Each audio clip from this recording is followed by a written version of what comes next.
Hello, guys, and welcome back to my weekend update series. This will be part 2. Now, I didn't expect to be ready to film something so shortly after posting the original weekend update video. As of today, I posted it just over a week ago. It is March 27th right now. Now, I can't say that this is going to be posted very soon after I'm filming this, but I wanted to get a jump start because I was curious to get into the next part. I had a little itch in me and I just got started and watched an entire season in one night, and I spent all day today writing my thoughts on it. But before we begin, I want to thank you for the support that I got on the first video. I had a lot of fun making that. It took me a very long time. I think I spent like 2 months, maybe a little more than that, on it. So it really means a lot that like people actually watch it, because I became like very invested in that video.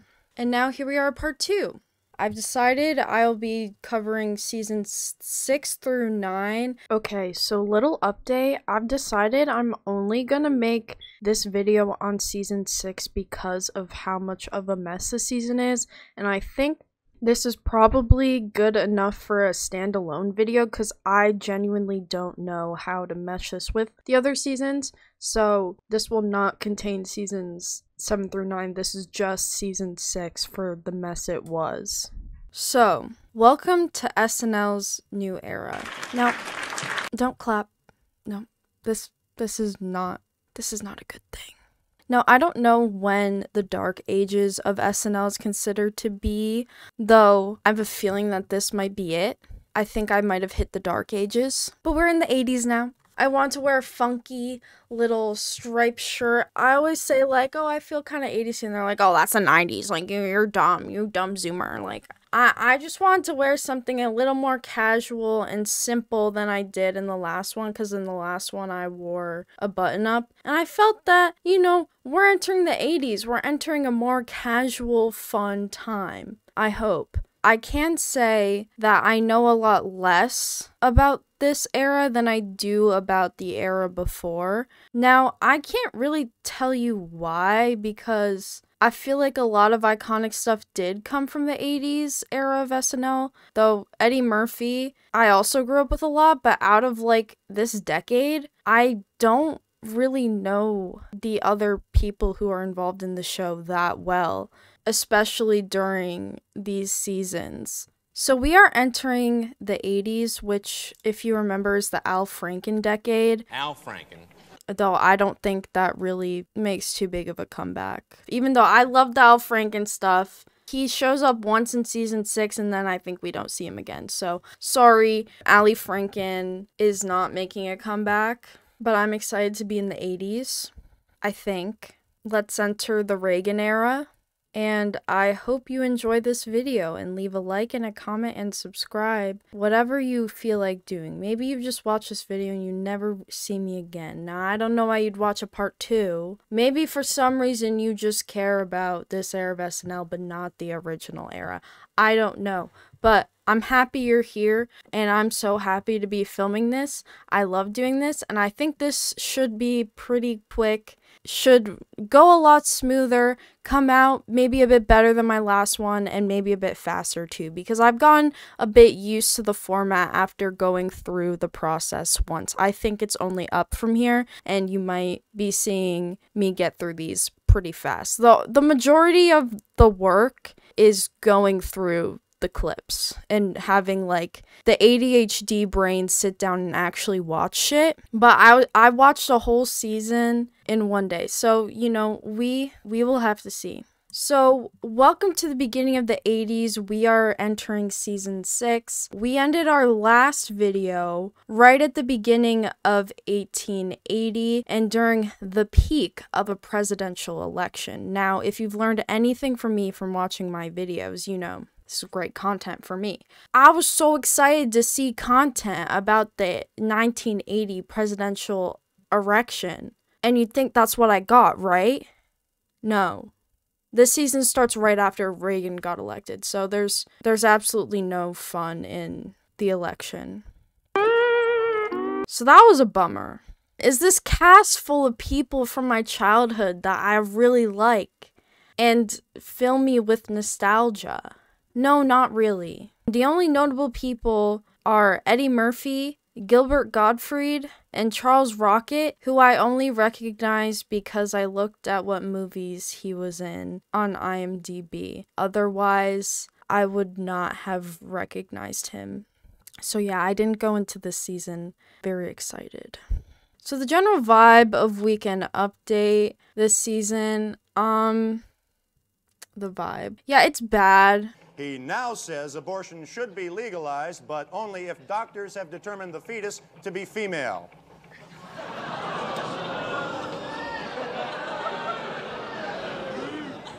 Any, big fan of SNL would probably consider this the worst season of SNL of all time.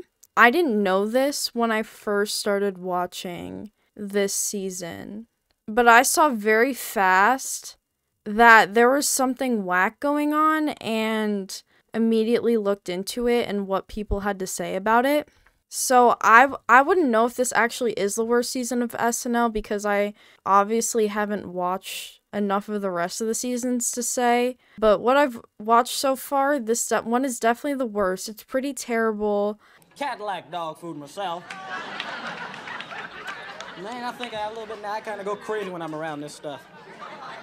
And after watching this season, which is just 13 episodes, I felt like I could make a whole video on everything that was going on. But for the sake of me getting through Weekend Update, I hope that the later seasons do have positives that I can add in this video. I don't want it to be all negative. And honestly, I don't have all negative things to say about this season, though I honestly find a lot of what happened, especially behind the scenes, kind of tragic. So I immediately want to let you know what exactly occurred for this season to be set up so terribly. So once we get into the content, you can really understand what was going on. So first of all, Lorne Michaels, who I don't think I really have to explain who Lorne Michaels is. He was the executive producer of the show from the 1st through 5th season. He did eventually come back, but that's not until the 11th season of the show. And he is still the executive producer today. So Jake Novak, hey, Lorne Michaels, hi, Lorne Michaels. Yeah, that Lorne Michaels. So he's a big deal to all this, but his initial departure led to the rest of the original cast leaving the show. So the show was at a completely new, clean slate. This new producer was Jean Domanian.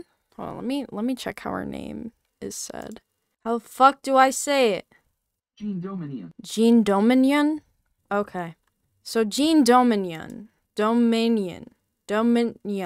So she's now known for being personally responsible for the worst season in the show's history. She was only an executive producer for this season, and not even the entirety of the season. She was the executive producer for 12 out of the 13 episodes that aired this season. But during the 12th episode, they knew they were going to fire her already because they flew in Dick Ebersol, who is now a big sports guy, and after that episode taped, they immediately replaced her with him.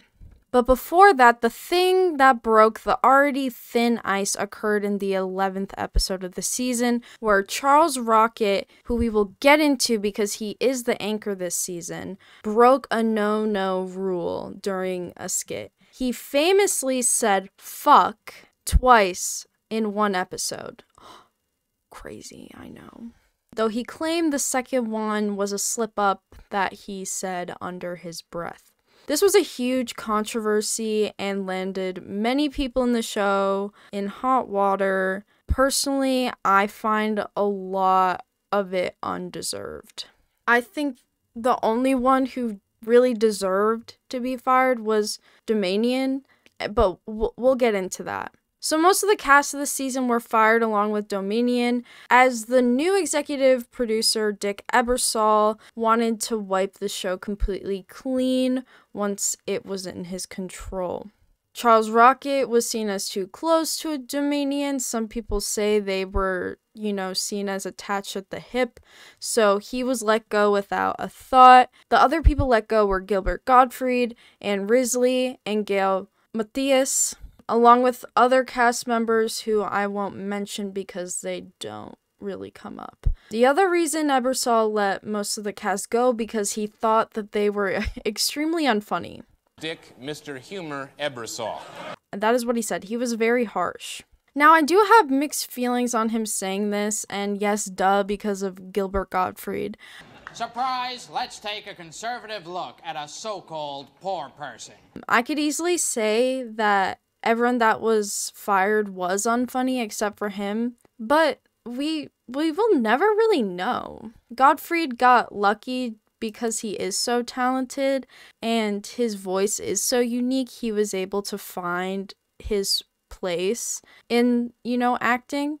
I love that guy, and I'm really glad he showed Ebersol that he did actually deserve more credit and he did have a place in comedy. But how do we know that these other people didn't have the same potential? Or that Gottfried wasn't just the lucky one out of the bunch? That's right, Charlie. There's no such a thing as a female orgasm. The writing was bad, and the only reason Gottfried wasn't hilarious in the show is because of the writing. The show didn't let him be funny. The writing was bad. They never utilized him how one would obviously now use Gottfried.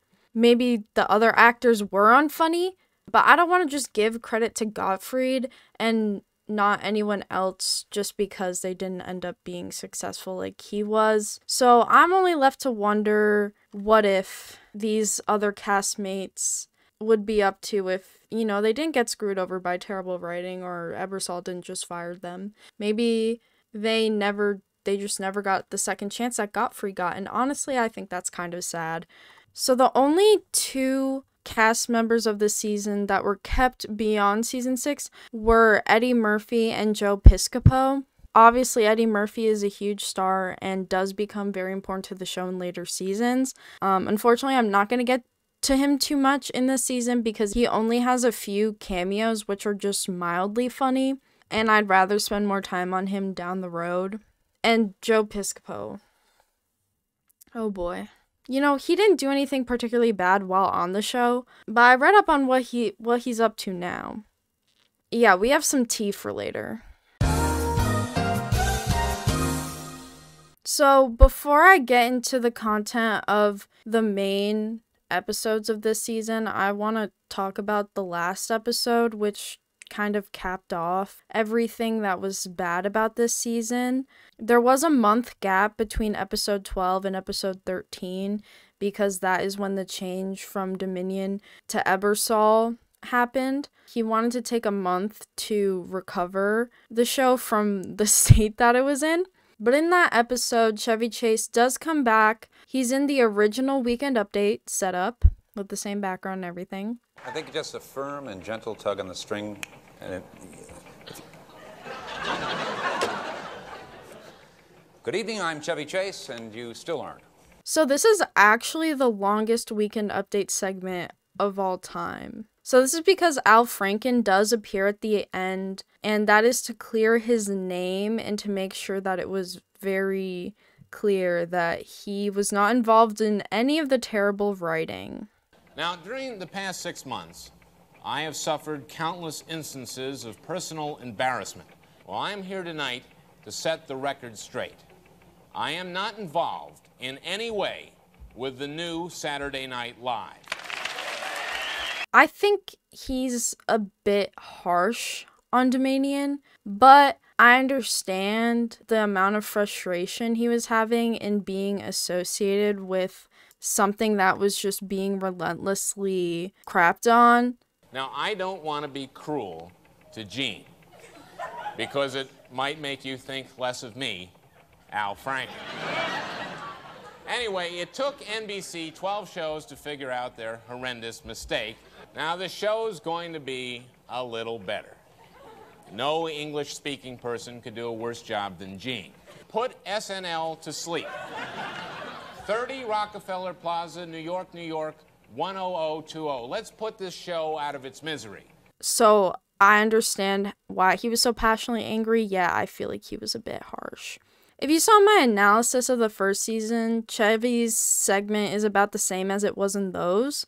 He does the phone call bit, some callbacks to some old jokes we all know and love from his time as the Weekend Update anchor.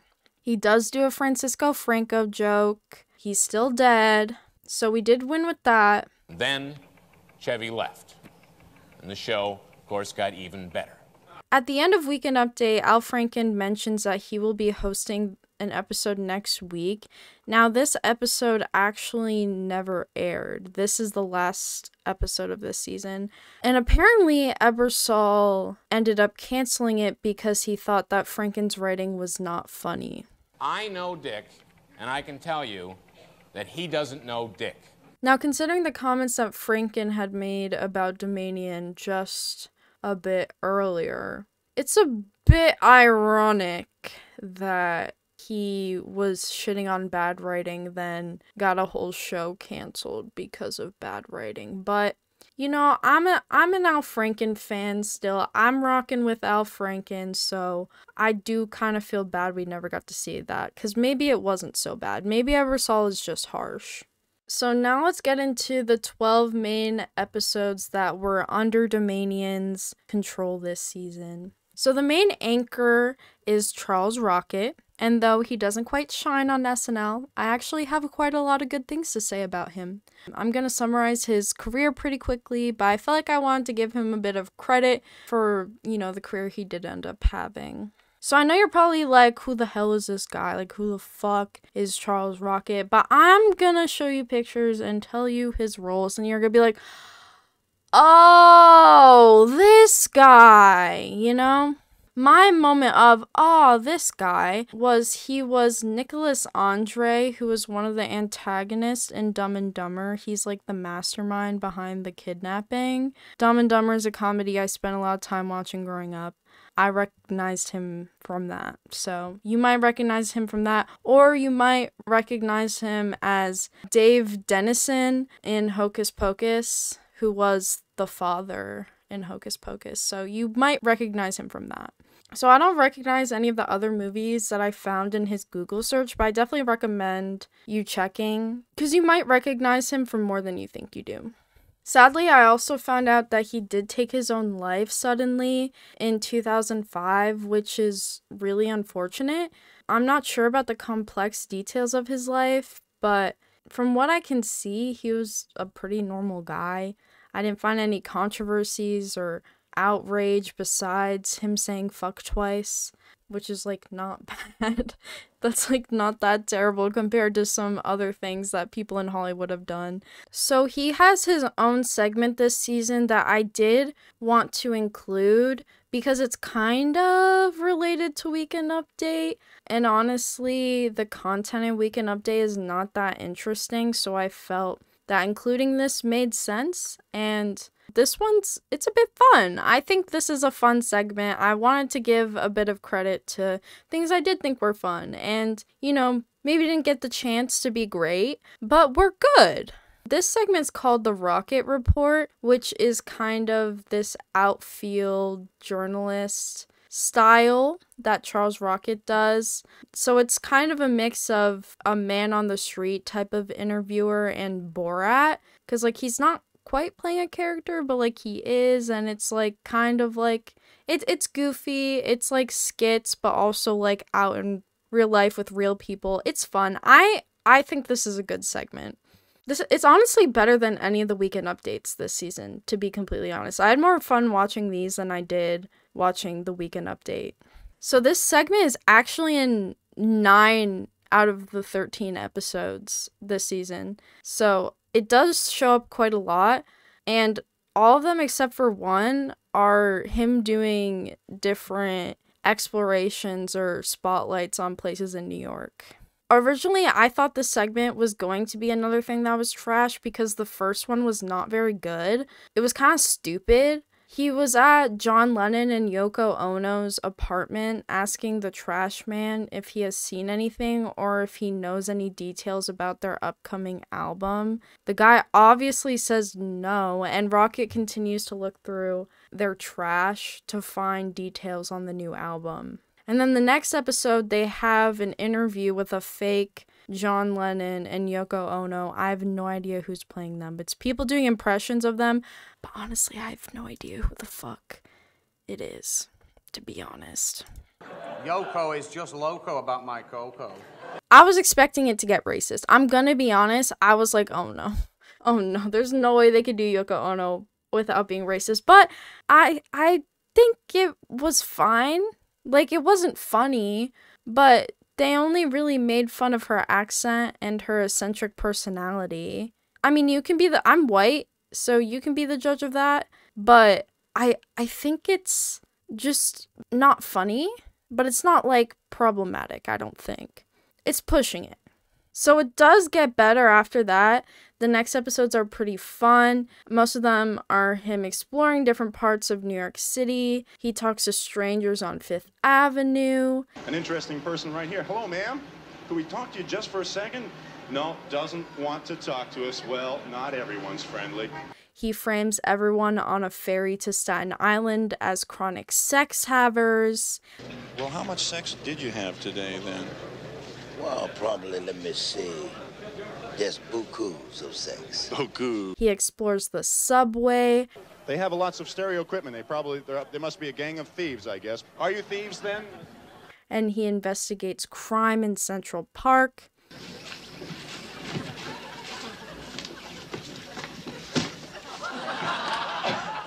It's kind of refreshing to see a man on the street style interview. That it is annoying probably to people just like going about their day, but it's not like he's harassing women or like being pushy or just like being a dick. He's just like being annoying. It's annoying, but it's not like invasive or questionable. It's pretty standard comedy man on the street stuff. And honestly, a lot of like the random people he finds on the street definitely pass the vibe check. Slipped on a potato? That's right, in the shopping center, people are throwing garbage all over New York. Like, some of them are awesome, and I like really smiled at some of the things that people had to say. And some people did not pass the vibe check, but hey, that's New York, baby. That's New York, baby. Look, they must be twins. Are they twins? Yeah. They are twins. Beautiful children, too. Out for a walk? So my favorite episode of the Rocket Report is when they talk about the daredevils in New York City. I mean, we've all seen the photos of the professional stunt artists walking across the tall buildings, you know, the professional stunt artists. However, Rocket decided he wanted to shine a light on the everyday, unnoticed stunt artists of New York City. This, of course, being regular New Yorkers. So this leads him to find a taxi driver who he asks about his insane maneuver skills as a New York driver, you know, has. He asks him to do this very specific maneuver, which is him doing a left turn, cutting across 3 lanes, and he shows him a picture of what he would like him to do, and the guy just goes, yeah, okay. And he does that. Okay, here's the move that Richard has agreed to perform for us. He's going to position himself in this far right-hand lane next to 3 other lanes of traffic.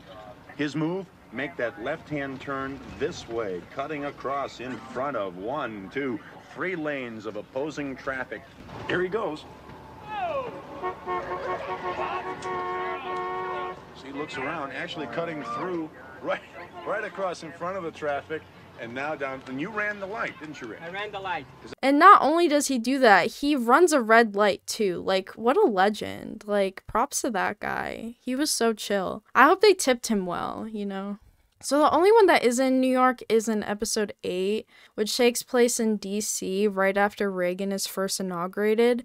It tries to capture what Reagan does on a day-to-day basis after moving into the White House. Now, I don't know why they went all the way to DC to film this, because it's not like they got actual footage of Reagan going about his day. And then it's back home to the heavily guarded White House, where President and Mrs. Reagan unwind for a few hours and then turn in early to get ready for another fresh day as the nation's first family. They just kind of go around Washington, D.C., making up what Reagan would do in a day, like riding a horse, going to a diner, and going to a barber shop. He even jokes about Queen Throat Goat Nancy is redecorating the White House in D.C. I mean, it was goofy, but it was a thing. I thought it was pretty funny. So there are 2 other segments introduced. First is Eddie Murphy's News Break, which only appears 1 time this season, and it's boring. This just in, within the last hour and a half, there have been no fires in hotels in Las Vegas. So I'm not going to really talk about it, but I think it comes back in other seasons, so I'm just making a note of it.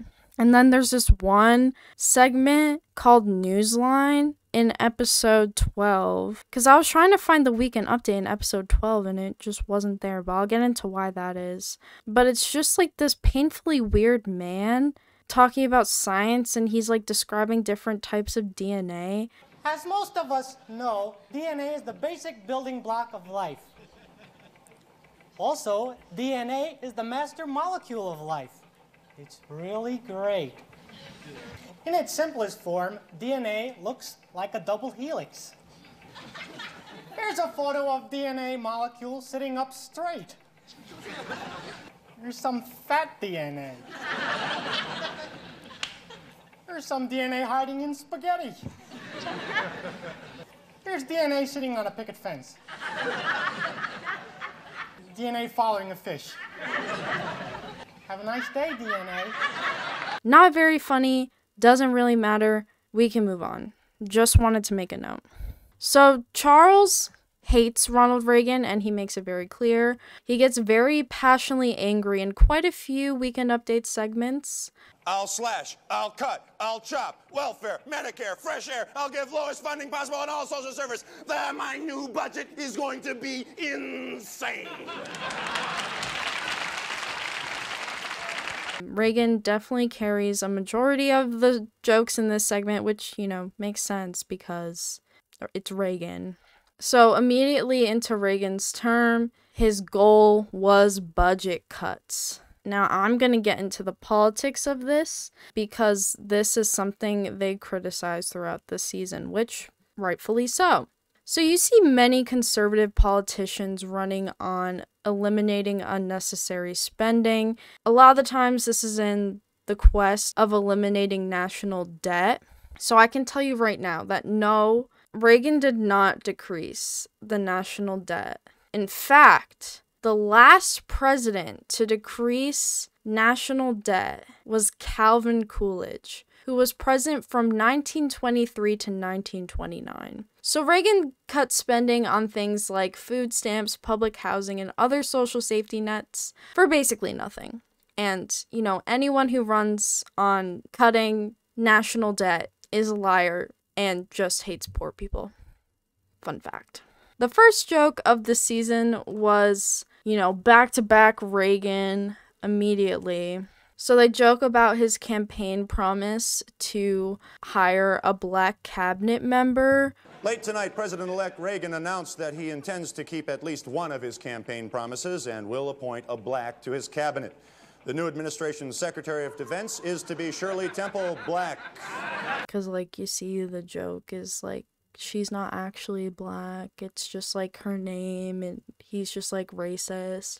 I mean, it's a good joke, but it is poorly executed, along with, most of the other jokes in this season. Another kind of weird joke was in episode 4. They talk about Nancy Reagan's possession of her teeny little gun and how she actually doesn't even know how to use it. So they then tie it back to Reagan having possession of teeny little missiles. Well, the future First Lady added that there's nothing to worry about because she has no idea how to use the tiny little gun anyway.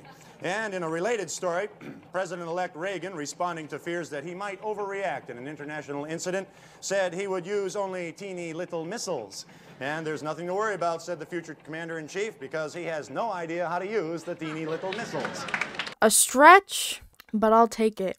And in the same episode, they have a joke about Reagan being anti-abortion, and this leads to the biggest groan from the crowd I think I have heard yet. Well, today, Mr. Reagan, well known for his opposition to women's rights, reversed his stand on abortion. He now says abortion should be legalized, but only if doctors have determined the fetus to be female.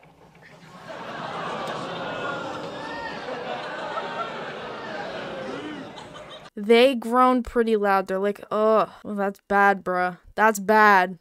And in episode 5, this becomes a running bit. They talk about Ronald Reagan and his friendship with Frank Sinatra, the musician. For some reason, the one doing the most defending of their friendship was Reagan.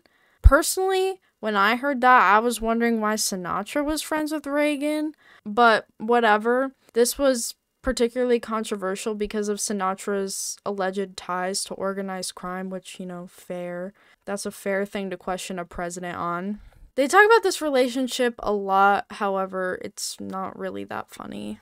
So, this now ties into Gilbert Gottfried, and thank God, Fried, because he does his fair share of Reaganomics jokes. So most people recognize Gilbert Gottfried for his iconic voice. He became a huge star after SNL, despite being thrown away after his 12 episodes on the show.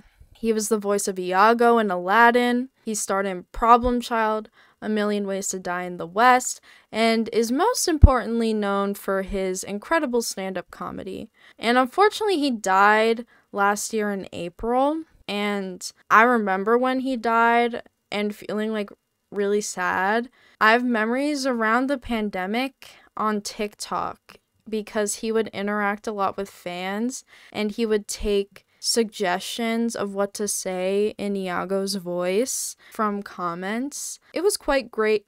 I love that guy. He rocked. And I was sad when he died, I'm gonna be honest. So it's cool to see where Gilbert Gottfried began before reaching his deserved icon status. He shows up quite a bit to do cameos, almost always playing a character that is not himself. They always have different names, though I couldn't find how to spell a lot of the names or even what some of the names were. But in episode 10, he plays the right-wing nut Atkinson Peabody III. So this character is brought on to clarify the justification for Reagan's policies because people were mad at SNL for criticizing Reagan as much as they had been. The third. Thank you, Gail. Last week, President Reagan pledged, and I quote, "Our spending cuts will not be at the expense of the truly needy." What did he mean?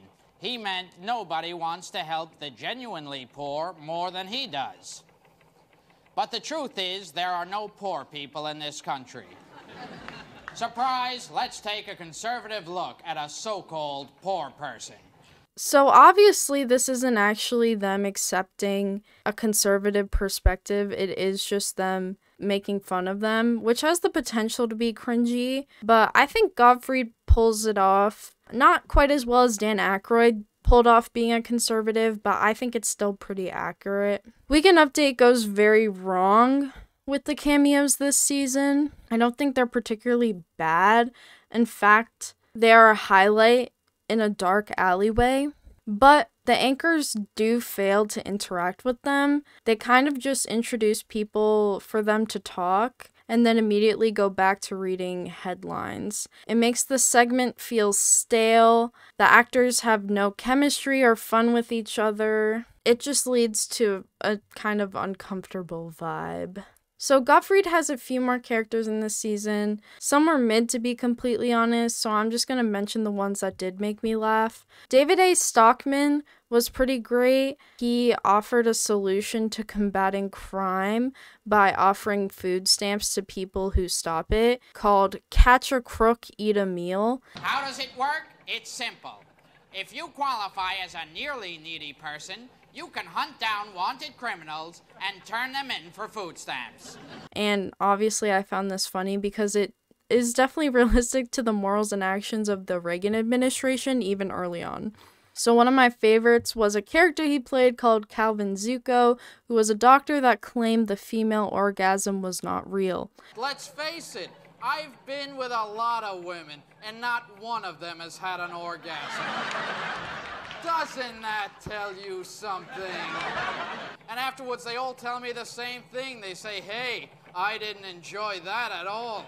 This joke is a classic at this point, but hearing them make fun of people who said shit like this in 1980 is pretty great. He pulls the classic, well, I've slept with women and they've never orgasmed. You know, that line. We all know and love that one. You know, this wasn't particularly hilarious, but it was comfortable. It's like a sigh of relief when you realize you didn't die in an 8-carb pileup. He also has a pretty great moment on episode 6 where he shows up as a crime forecaster and he predicts upcoming crime like it is the weather, though not executed the best or written that well. I did want to give credit to the idea because I do think that's pretty funny. So Gail Matthias is the next person I like to mention because she shows up a lot. So after SNL, she has done a lot of voice acting for different cartoons. I'm not going to really mention what she did. You can look it up, but you definitely would recognize some of the titles. So her first appearance on Weekend Update is in episode 1 as an outfield reporter. She is outside of the White House with a candidate who had just been defeated named John Anderson. And I know you're thinking, who the fuck is John Anderson? My answer to that is exactly. All you need to know is he was a Republican who ran against Reagan and Carter in 1980. You don't really need to know anymore. The whole joke of this is that he's outside the White House and his staff has not broken the news to him that he had lost the election because he was so cocky and confident that he would win and no one just had the heart to tell him. You don't really need to know anymore. This joke just goes on way too long and the dialogue is just not great. It was not very funny. So then in episode 6, Gail joins the news table as Rocket's co-anchor. Now, remember how my complaint last time was that I felt that the woman could have done the news segment on her own? Yeah, I don't feel that way at all this time. Gail added absolutely nothing to the show. Her delivery is stale, and her chemistry with the other actors is horrendous. To be fair, she was trying. I did see a few instances where she tried to like have moments with Rocket where they like connected and he just like never picked up, never reciprocated, and it was really awkward and I would cringe every time. But she remains co-anchor the rest of the season until, you know, the incident. That's kind of all I have to say about her. And after all that rambling about misogyny in the last video, and now I have nearly nothing to say about the women in the cast, I am so sorry. I'm not mad at them or think that they're bad people or that they're unfunny just because they are women. I also don't think they're bad people. I don't know why I said that. I just want to be extremely clear. Like, I don't hate them because I don't hate them. And also, I'm not criticizing them because they're women, okay? Bruh. God, it's such a bummer that Eddie Murphy is a cast member, but in this season, I have, like, not that much to say about him because he is, like, one of the staples of my childhood. I grew up a huge fan of Shrek, love Shrek, Dr. Dolittle, Trading Places, and, like, I even grew up on his stand-up. Like, I grew up on Delirious. But his appearances on this season are, like, mid. He has a few good moments. There's one character he plays called Raheem Abdul Muhammad. In episode 3, he talks about equality between white and black basketball players.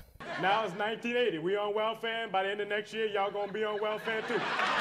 All I'm saying is that y'all stay on the hockey courts and the polo fields and let us stay on the basketball courts. Because if God would have wanted whites to be equal to blacks, everybody have one of these. I guess because white people feel like they're not being treated equally. I don't know, it's stupid, but he talks about why it's stupid.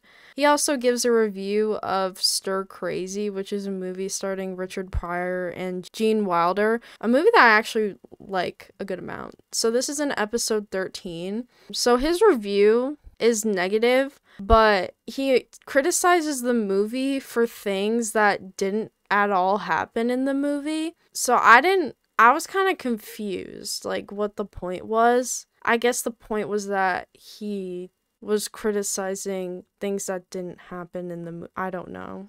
Besides that, the only other pretty notable moment was his bit on Abraham Lincoln's birthday, where he talks about how Lincoln actually never signed the Emancipation Proclamation, therefore making black people still slaves. So tomorrow when you're out, if you happen to see a black person that you like, by all means, take him home with you. Now, I'm aware that not every black person in the country watches this show, and we all know that grabbing black people on the streets can be quite dangerous, don't we? Yeah, I don't know if I can comment further on that one. What the fuck? Okay, so I was really excited to talk about this guy, and I was like, oh my god, where do I begin? So, Joe Piscopo. This guy sucks. He literally has one role in this season that I will get into. But honestly, he almost sold me at first because he has like a charming, deep voice. He sounds like a, sportscaster. He has like the stereotypical like sports announcer voice. Like, Saturday Night Sports, the big story, boxing. Ex-champ Frazier, Smokin' Joe, out of retirement. He will fight again. I was like so ready to hop on the Joe Piscopo train because I was like, this is awesome. Like, dudes rock. And then I did a Google search. So he was one of the 2 people kept on the show for a few more seasons. And unlike Eddie Murphy, he definitely fell off after SNL. So the first red flag of this guy is that he's from New Jersey. Second of all, he has become a conservative podcast host on a radio station. I'm not going to go too deep in the mess of this man, but I do want to say that he did campaign for Trump in 2016 and then was encouraged by Trump and Rudy Giuliani to run for governor of New Jersey, which he ended up dropping out. From what I saw, he's registered as independent, though he is clearly a conservative. Now, I never really understood why conservatives take the high road of not registering for a party, because you are very clearly a Republican, but whatever. So, the most funny thing I found was in 2021, Piscopo made an appearance at a South Dakota rally for Mike Lindell, the My Pillow guy. That's just so funny. Like, to show support for him. Like, he went on stage to show support for Mike Lindell. That's fucking hilarious. Are you kidding? So, he does only talk about sports on Weekend Update, and, like, yeah, okay, like, he has a pretty good sports commentator voice, whatever. He's just, like, not that funny, and he doesn't really talk about things that are that interesting. They also had him go way too hard into a bit that is about 2 fake, like puppet boxers, and they actually end up holding a fake boxing match on the show with a real boxing promoter alongside Piscopo. I don't remember his name, but I'll edit it in. We've been joined by super boxing promoter Don King. Now, I'm struggling to, like, keep this synopsis brief, so I'm just gonna list off terrible jokes made and not explain them. Princess Diana, who is set to marry Prince Charles, is actually a transsexual. Fire marshals mad at bad fire safety. Gay people. Jewish people. Alexander Haig again. Secretary of Milk. Coloring book for colorblind Jews. That's okay. Trans tennis player. Brenda Vaccaro, the tampon activist. Alexander Haig again. Guy meets trans women in a prison and they can't have babies. Okay. Airline hires women pilots next women planes. inaugural ball, Nancy's outfit at the inaugural ball, Frank Sinatra singing at the inaugural ball, and more tampon activism. So just a weird thing before I close out the season with my thoughts on what went wrong. After doing research, I was astounded that they still have this season available to watch. For a while, it seemed like they were trying to hide it, and I still think there's more to some episode than are on any streaming services. I'm not sure exactly what was left out of each episode, but I did notice that every episode was under 50 minutes. A lot were under 40, and some even under 30. Episode 12 had Bill Murray as the host, yet the episode was only 22 minutes from what I could find. And from research, I know that there was a weekend update in that episode, but I couldn't find it. Why? It's just like bizarre. They cut things out, but they didn't remove the entire season. So now I'm just left like trying to fill the gaps. I just wish I could spend more time figuring out what they left out and why. It's just, wow, I didn't expect this to be so fascinating, but here we are. So I know you may be thinking, where exactly did Domanion go wrong? And to you, I say, that is a great question. Personally, from what I can see, she was most definitely not handed a good scenario. I do want to give her that. She had to work with an entirely new cast and an extremely low budget. The budget was cut 2/3 from the season before. However, do I think she did the best she could have done with that? Definitely not. This season is terrible, and the budget is not really an excuse, especially in terms of the writing, because you don't need a lot of money to have good writing. Obviously, having a nice set makes a show a bit better, but for a comedy show, if your writing is bad, there's kind of no way to save it. The jokes are just not funny. To be honest, there were quite a few moments where the audience was just like groaning at some of the jokes. Like, they did not do good with what they had. Another one of the main problems that I noticed from research is that Domanion made comments about the new cast, and she was comparing them to the original castmates rather than letting them come into their own. So it set this weird bar for the new cast. So Charles Rocket was marketed as a mix between Chevy Chase and Bill Murray. And out of all the comparisons, I guess this one makes the most sense, yet, like, not really. He kind of has, like, the classiness and, like, tall slenderness that Chevy has. And he has, like, the goofy face and, like, eyebrows that Bill Murray had. But it's just, like, not true because he's not Chevy Chase and he's not Bill Murray. He's Charles Rocket. It's kind of fucked up to set a breakout actor as, a replacement. So Gail Matthias was marketed as a mix between Jane Curtin and Gilda Radner, which is most definitely not true. I can't even try to see it. She is way more conventional and normal than those two were. They even said Gilbert Gottfried was a mix of, like, John Belushi and someone else, which is just so stupid in hindsight. Like, no, the fuck, he's not John Belushi. He's fucking Gilbert Gottfried.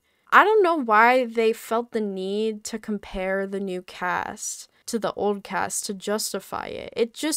I don't even think the cast was that bad. They were just handed terrible cards.